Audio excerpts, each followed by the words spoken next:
Jake Paul Joshua. Oh, Jesus. That's a fucking bad idea. That's a bad idea. But let me tell you what. A lot of people watch that one. Will you watch it? Sure. You know what everybody's tuning in for on that one. Then I think everybody's going to get what they finally been waiting for. I'm a little fucked up, but will you take care of me forever and ever? The loudmouth finally hit the wall. He couldn't break through. Everyone had been waiting to see what would go down when the YouTube sensation met his match against real heavyweight power. December 19th delivered that answer in the most brutal way possible. This wasn't some close decision or lucky punch. It was a crushing lesson in reality that left Jake Paul eating through a straw with his mouth wired completely shut. What's up, guys? The day after the fight. Got out of surgery a few hours ago. They put a plate in my jaw, wired it up. Hurts to talk, so I'm gonna keep it short. Took the L, respect to the man across from me. This story isn't about views or drama anymore. It's about learning the hard way that real boxing comes with real consequences. UFC boss Dana White just dropped his thoughts on the whole mess, and what he's saying is making waves across the entire fighting world. Can these burned bridges with legitimate fighters ever be rebuilt? I don't hate your brother. You guys need to fight guys your same size. When you fought Floyd, you are massive. He did hit you with a fucking bomb, and you fucking ate it. He's gonna fight Gervonta Davis. Who do you got? Gervonta, I think, hits way harder than Floyd, but he's too small. Your brother's gonna be able to get inside on him, put his weight on him, tie him up. I hear your critique on fighting guys the same size as you. Is that why you got... Round 6 was meant to be Jake Paul's statement moment, but it turned into his nightmare instead. At exactly 1 minute 31 seconds, Anthony Joshua threw a right hand so clean and devastating that it didn't just stop the fight, it literally broke Paul's face into pieces. After scrambling for survival through 5 rounds and somehow getting back up from 4 earlier knockdowns, Jake ran into the one thing his mouth couldn't save him from. When he crumpled to the mat, all that cocky attitude got replaced by the harsh truth of a completely shattered jawbone. This wasn't a regular loss, this was a seasoned professional treating a pretender like a heavy bag until he decided playtime was over.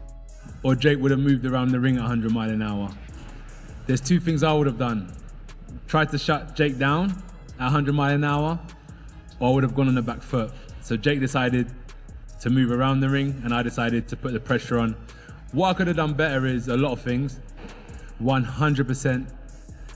In the fight game, you've seen the amazing fighters that have graced us over the last 100 years, and the expectations that we put on ourselves are immense, but I tried my best. Jake done well while it lasted, but if you remember what I said in the interview with Cameron is, fighting's not just physical, it's psychological.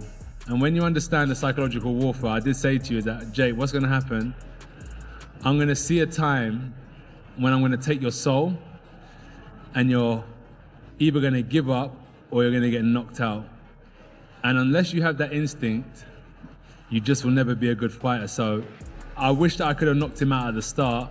But as we saw tonight, Jake has spirit. He has some heart. He tried his best, and I take my hat off to him because, number one, a lot of fighters haven't got in the ring with me, and Jake did.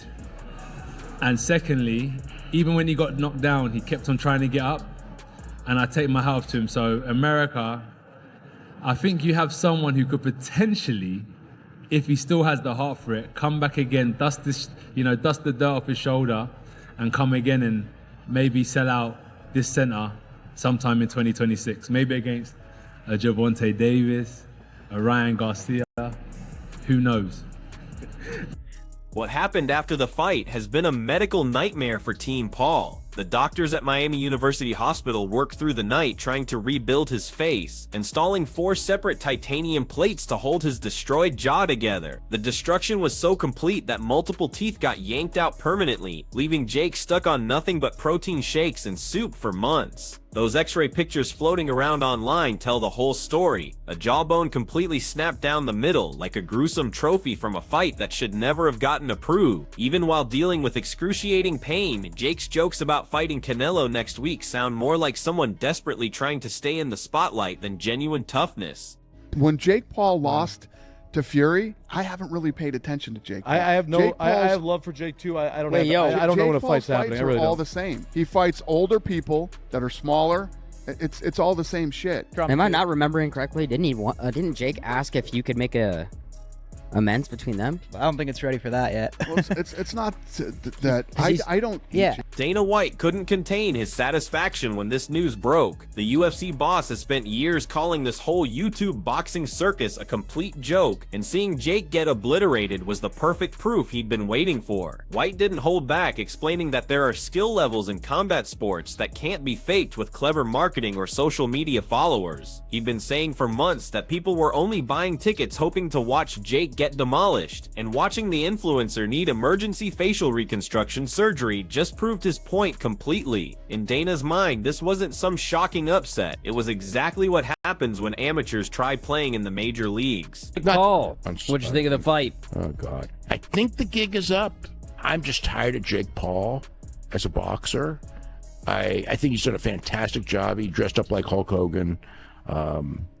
I just don't know how many more times Netflix is going to go to bat for him. But I think they will one more time because, you know, the axiom is basically if you draw money, you're going to be getting chance after chance until you're not drawing money. And then you'll still get a couple more chances after that because you did draw money. And that's kind of where he's at right now. You know, he's going to draw with Tyson. He's going to draw on this one. And so he's going to get a couple of more chances, you know, with Netflix. And they'll pay that, you know, good for him. They'll pay that money. But, man, these are... You know, this was just a bad fight and made boxing look bad. Made boxing look bad in many ways. You know, especially it just was a circus and the guy, you know, going for takedowns and the ref's not doing anything. I thought the ref was terrible. Thought Joshua, you know, was not good. Hurt himself, and then he even admitted it. And Jake was just out there not trying to win a boxing match. He was trying to survive and get the moral victory so he can go out there and be, you know, oh, you know, I lasted 6 rounds with Anthony Joshua. And he survived 6 rounds with him. He survived all right. But I He mean, never quit. The size difference that night was almost painful to witness. Joshua walked in at a massive 243 pounds of pure muscle, looking like the former unified champion he is, while Paul appeared noticeably smaller at 216 pounds. Fight analysts are now describing the whole thing as a cartoon chase scene where Jake spent most of his time running away and grabbing onto Joshua just to avoid getting finished earlier.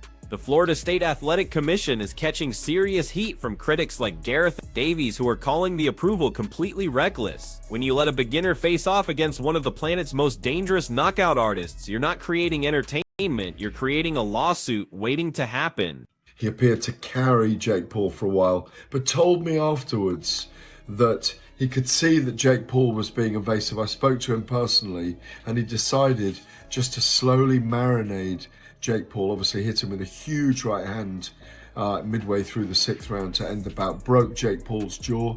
He ended up in hospital, kind of rearranged his teeth a little as well, but was very clear afterwards to give great praise to the bravery and courage of Jake Paul that everybody saw.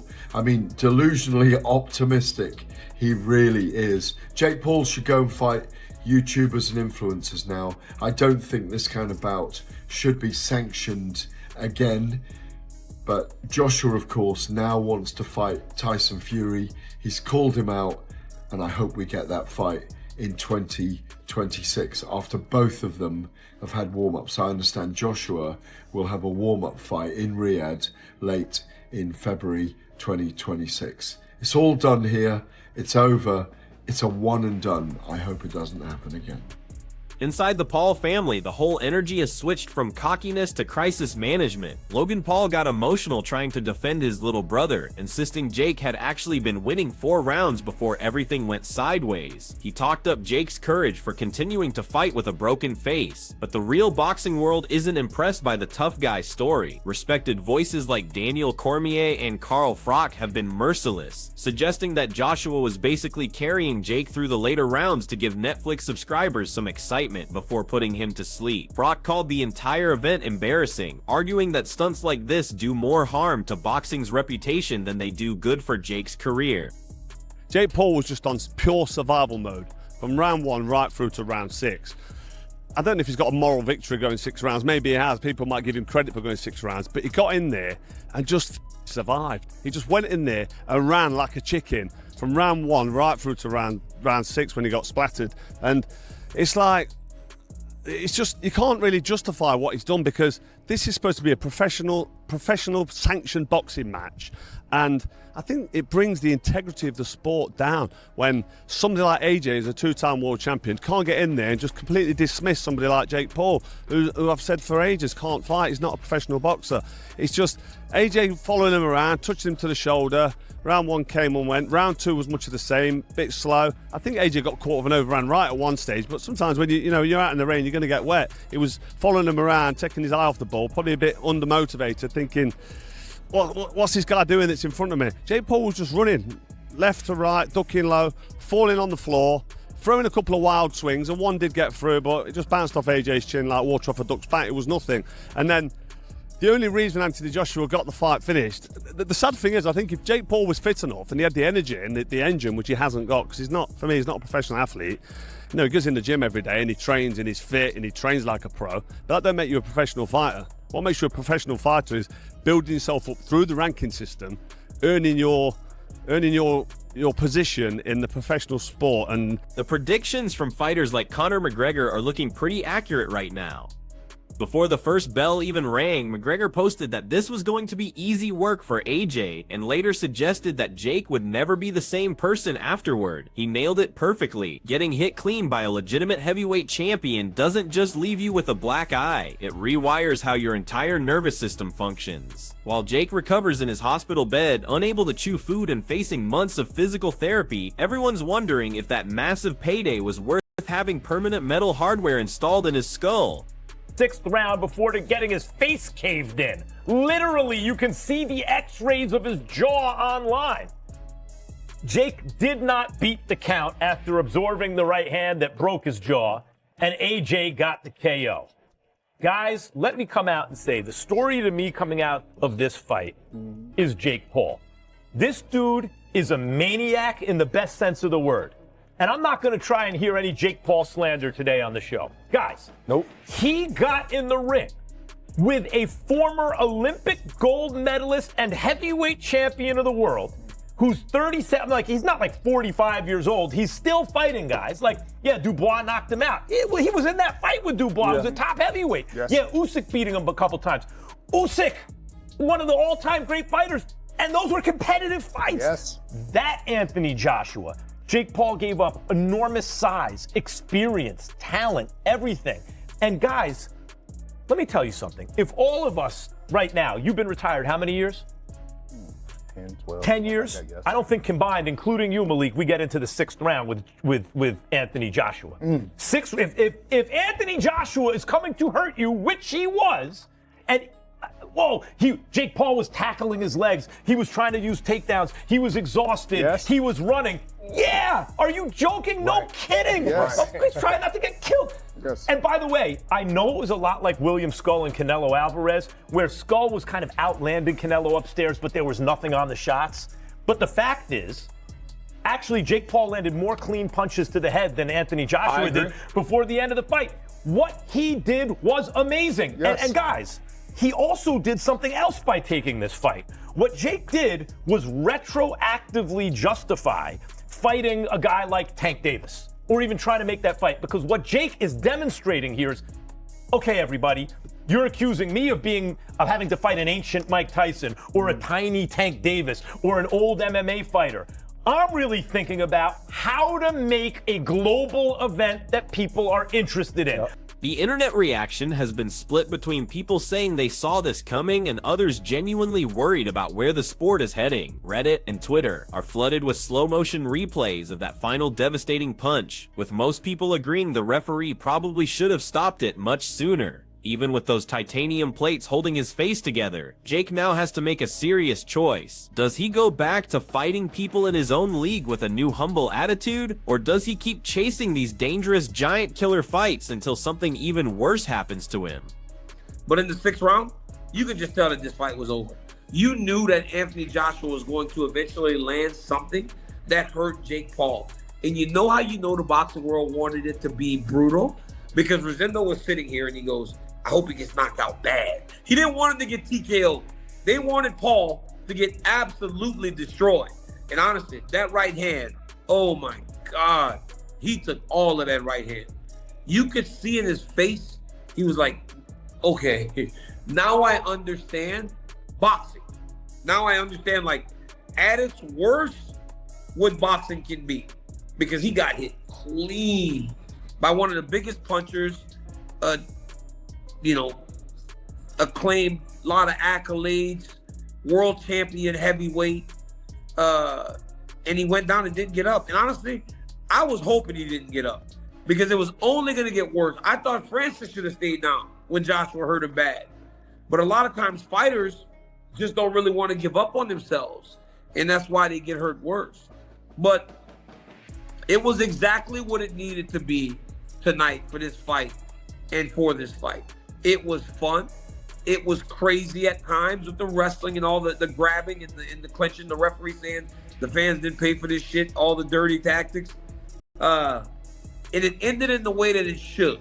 December 19th taught everyone a lesson that can't be ignored. You can't buy your way into elite heavyweight boxing without getting seriously hurt. Anthony Joshua didn't just win another fight, he showed the world that real boxing is about raw physics and power, not Instagram followers. Jake Paul might have walked away with a massive $100 million payday, but he's currently discovering that no amount of money makes liquid meals feel like success. This wasn't just getting knocked out. This was the violent end of a very expensive social experiment that left its main character broken in every possible way. This Miami beatdown became a reality check for the entire influencer boxing movement. Fighting washed-up MMA guys or fellow content creators is one thing, but stepping in front of a motivated world-class heavyweight is something completely different. Jake Paul's educational experience left him with a face full of surgical steel and a career that desperately needs some honest evaluation. Did this finally force the problem child to mature, or was it just the most costly dental work in boxing history? The unusual quiet from the Paul team recently says more than any of their pre-fight bragging ever could. Big fair play to Jake Paul. Like, Jake Paul done what anyone would do if they stepped in the ring with an experienced fighter that they know they can't compete with. Do you know what I'm saying? Like, if me and you was to spar, if you wanna not get KO'd immediately, you don't stand in the middle and engage with me. Why would you do that? I'll take my chances, to be fair. Fair enough. No. Hugging. Make it ugly as you can. What else are you supposed to do? You're clearly not going to defeat me if you decide to box me. So you have to use something else. That's what Jake done. He done it for as long as he could. He realized AJ's strong. I'm not going to battle with him in the clinch. I'm just going to drop to the ground. As I've said, my guy, that referee, he refereed Jake and Neeson Gibb. He knows that ref. He thought that ref would allow him. In his mind, you see when you're the A side and you ain't seen the dirty side of boxing, you think that everything and everyone around it's in your favor. He thought that referee was going to let him keep falling, pick him up, dust off his gloves, and continue the fight. When the referee said to him, bro, stop doing that, he was thinking, oh my God, even the ref that knows me, yeah, is on me. AJ's on me, my corner's on me, the ref's on me, I'm getting tired. This guy's strong. Like, that is literally what happened. But who could blame him though? Like, I rate Jake for doing what he done tonight. Like, he lasted for as long as he could, and that was the mission. What's your take on all this? Think Jake Paul can bounce back from getting completely destroyed? Who should be his next opponent? Drop your thoughts below. Thanks for watching today's breakdown. If this content hit different, smash that like button, hit subscribe, and turn on notifications so you catch all our latest uploads. Make sure to share your opinions in the comments section. Keep it locked, and we'll see you in the next one.